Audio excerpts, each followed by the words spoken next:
Today I wanted to talk about creativity. It certainly helps to have if you want to start a YouTube channel and you need to find creative ways to create new content or stand out from the crowd. There are over, 300 hours of video uploaded every minute to YouTube, so a little bit of creativity can go a long way. Don't mean to brag or anything, but I read a book about creativity. It is called Steal Like an Artist by Austin Kleon. I believe I watched 2 videos of his, and he did not say his name once.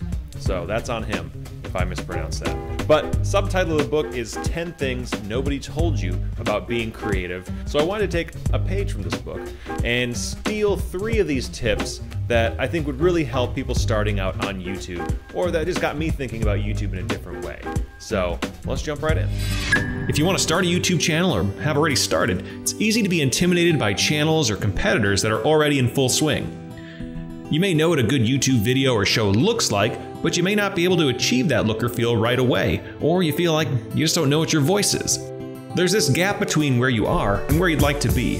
Ira Glass of NPR fame says that most people quit in the early stages because the work they create doesn't match their own taste. They know their work isn't as good as they'd like it to be. I mean, already this drawing isn't as good as I'd like it to be, but that's okay. Enjoy your anonymity at the start. Emulate and borrow from channels that inspire you, and know that with each new video you create, your skills grow and you come closer to finding your own voice, which may bear different fruit than you envisioned in the first place. Could you write a book using only 50 different words? Well, Dr. Seuss's editor bet him he couldn't do it. And then he went along to write the wildly popular Green Eggs and Ham. Eat it, editor. Creativity loves constraints like this, and as a YouTuber you may have your own constraints in the form of video equipment, software, time, you name it. Turn your constraints into a game or a challenge and you'll be surprised at how your creativity picks up the slack. This may sound like a boring tip, but I promise it's not. You need to be boring to get work done.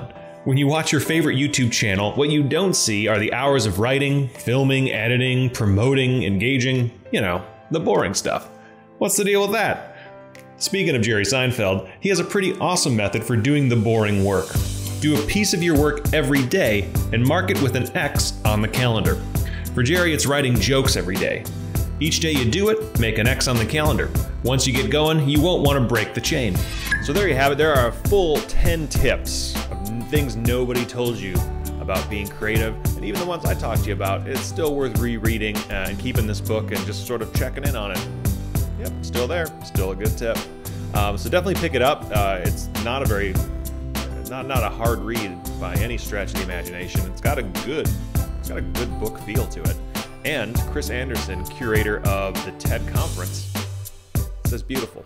So that's worth picking up just for that. So that's all I have. Leave me a comment below if you have any other tips for being creative or being a more creative YouTuber. I'd like to hear them. Talk to you later.